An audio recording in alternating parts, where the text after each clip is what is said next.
Se você chegou aqui agora, eu sou Janaína Vilas Boas e nós estamos lendo o livro Uma Vida com Propósitos. Hoje nós estamos no nosso 11º capítulo. E o título desse capítulo diz: Tornando-se amigo de Deus. Romanos capítulo 5, versículo 10 diz: Assim como tivemos restaurada a nossa amizade com Deus pela morte do seu Filho, sendo ainda seus inimigos, certamente seremos libertos da punição eterna por meio de sua vida. Deus quer ser seu amigo. Seu relacionamento com Deus tem diversos aspectos. Deus é seu autor e criador, Senhor e mestre, juiz, redentor, pai, salvador e muito mais. A mais espantosa verdade, porém, é esta: Deus Todo-Poderoso anseia ser seu amigo. No Éden, vemos o relacionamento ideal entre Deus e o ser humano. Adão e Eva desfrutavam uma amizade íntima com ele. Não existiam rituais, nem cerimônias ou religião. Apenas um simples e terno relacionamento entre Deus e o casal que ele havia criado. Livres de culpas e de medos, Adão e Eva deleitavam-se em Deus, e o Senhor tinha prazer neles. Fomos feitos para viver continuamente na presença de Deus, mas após a queda, aquele relacionamento ideal foi perdido. Somente umas poucas pessoas no Antigo Testamento vivenciaram o privilégio da amizade com Deus. Moisés e Abraão foram chamados amigos de Deus. Davi foi chamado o homem segundo o coração de Deus. E Jó, Enoque e Noé eram amigos íntimos de Deus. Entretanto, ter medo de Deus, não amizade, era mais comum no Antigo Testamento. Então Jesus mudou a situação. Quando pagou nossos pecados na cruz, o véu do templo que simbolizava a nossa separação de Deus foi rasgado de cima a baixo, indicando que o acesso direto a Deus estava novamente disponível. Ao contrário dos sacerdotes do Antigo Testamento, que precisavam passar horas se preparando para encontrar com Deus, hoje podemos entrar na presença dele a qualquer instante. A Bíblia diz: podemos agora exultar em nosso novo e maravilhoso relacionamento com Deus.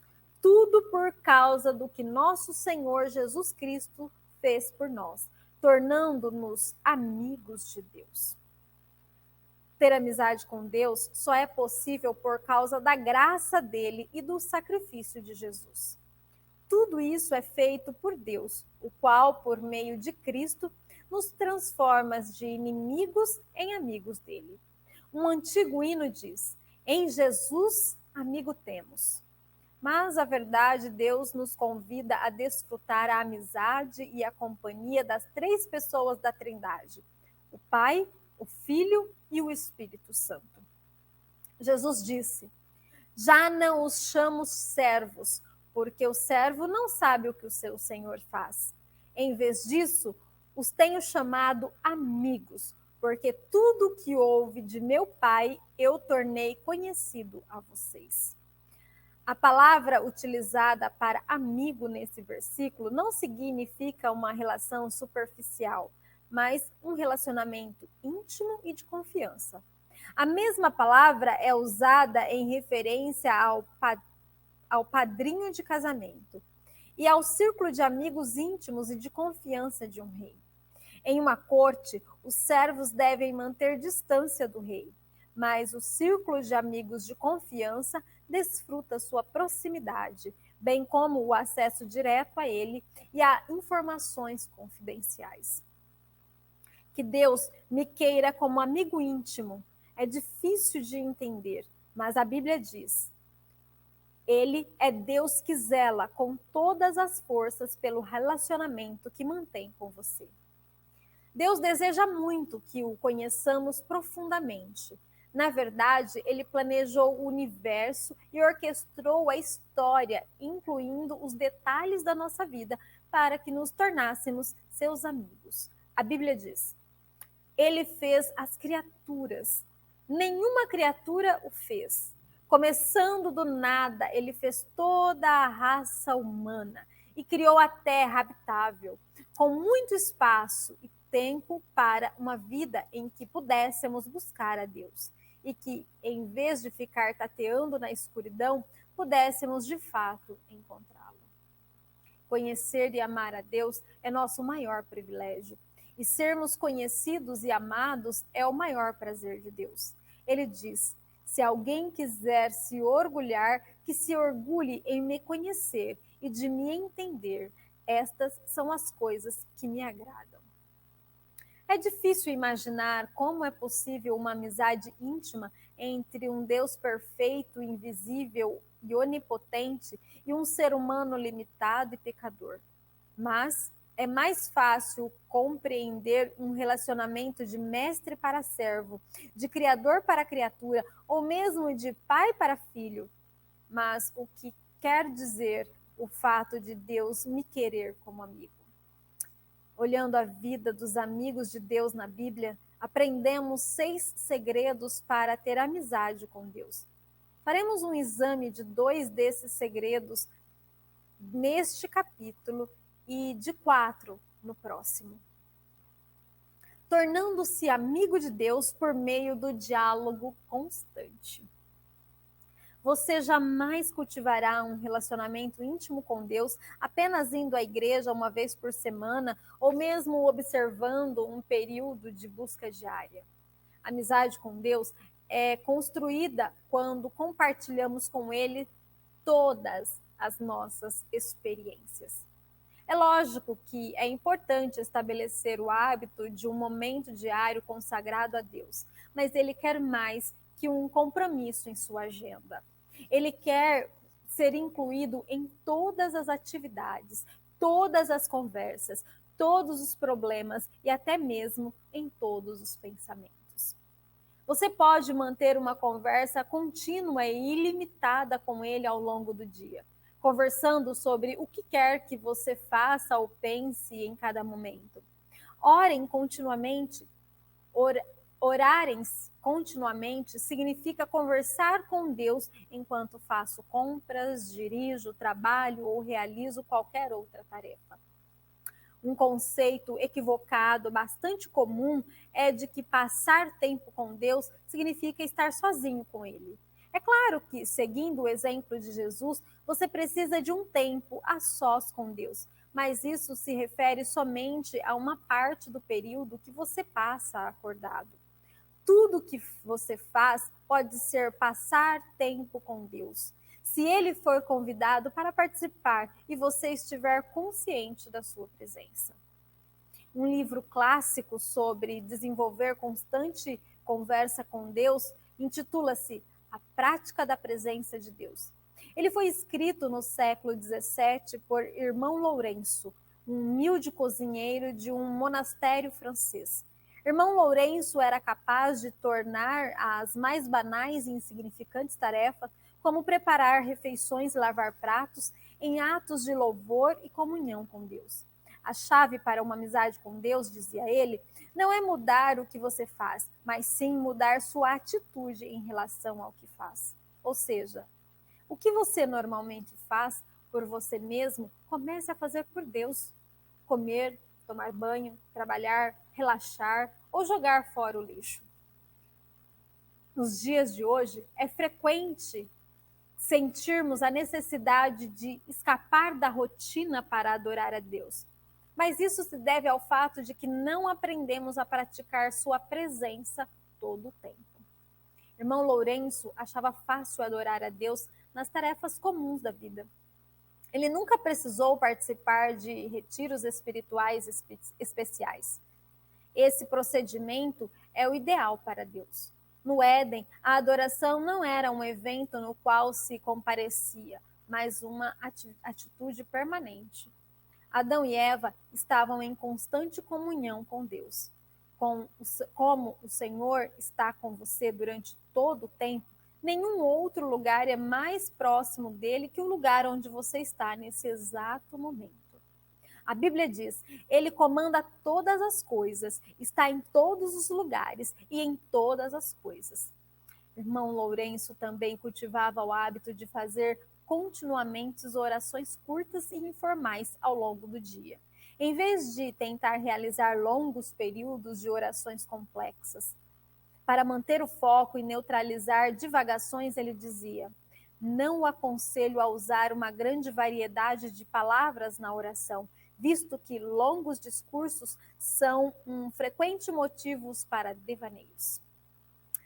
Uma época em que a concentração é difícil, a sugestão para manter a simplicidade, feita há mais de 4 séculos, reveste-se de especial importância.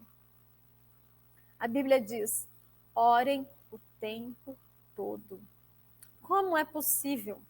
Uma forma de utilizar orações sussurradas ao longo do dia, como têm feito muitos cristãos ao longo dos séculos. Escolha uma frase curta que possa ser repetida a Jesus num sussurro. Tu estás comigo. Recebo tua graça. Dependo de ti. Quero conhecer-te. Preciso de ti. Ajuda-me a confiar em ti. Você também pode usar uma frase bíblica curta. Para mim, o viver é Cristo. Nunca me abandonarás. Tu és o meu Deus.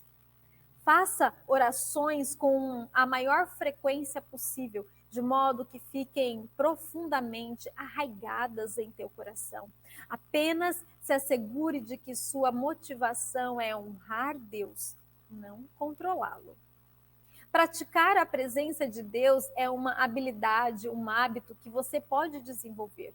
Assim como os músculos praticam corrigindo.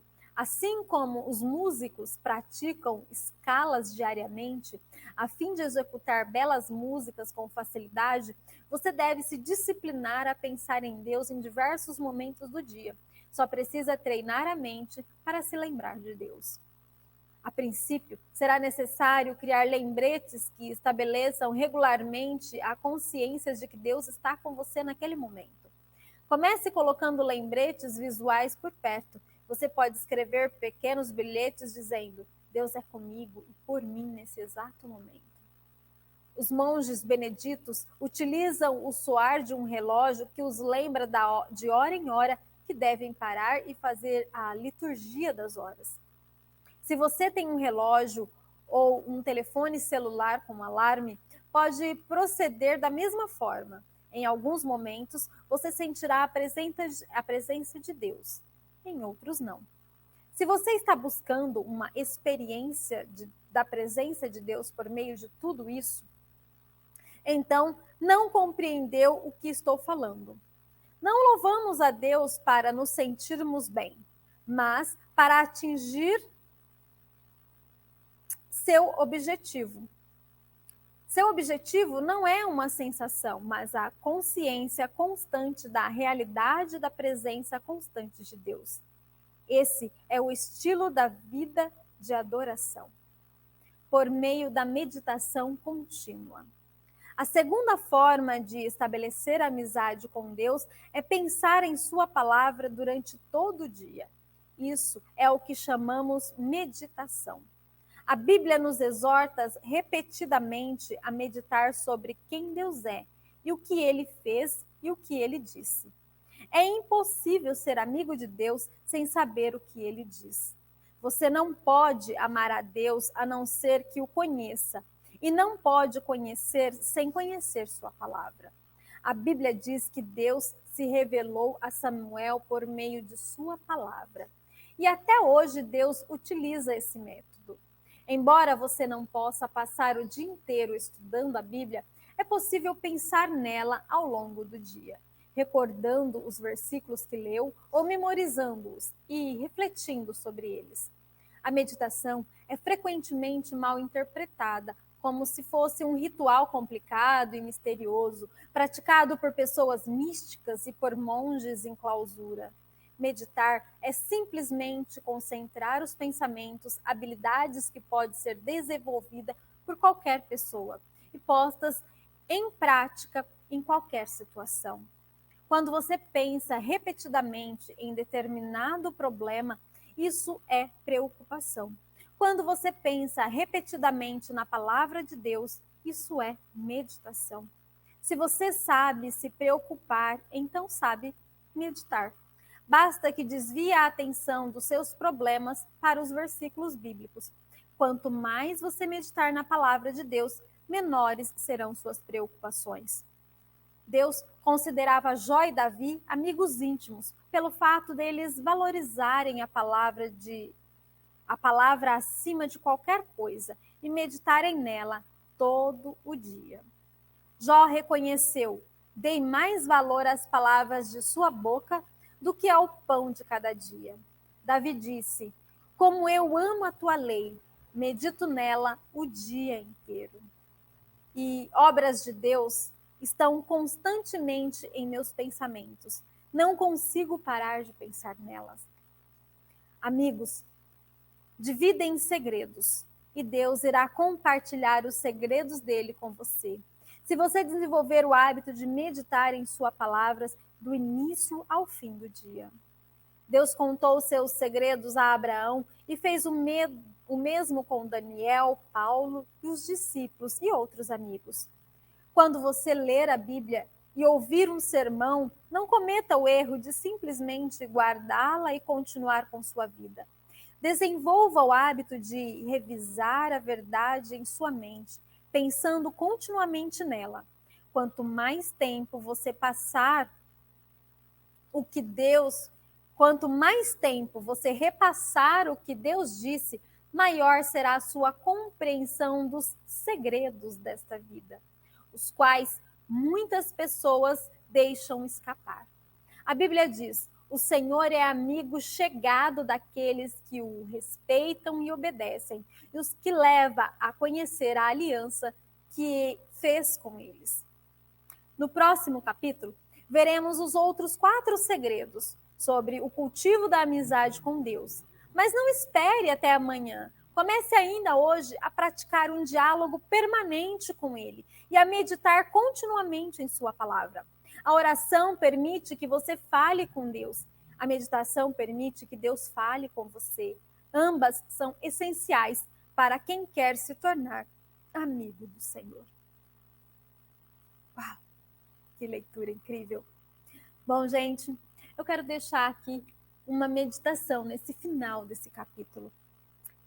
Deus quer ser seu melhor amigo. Ele anseia ser o seu melhor amigo.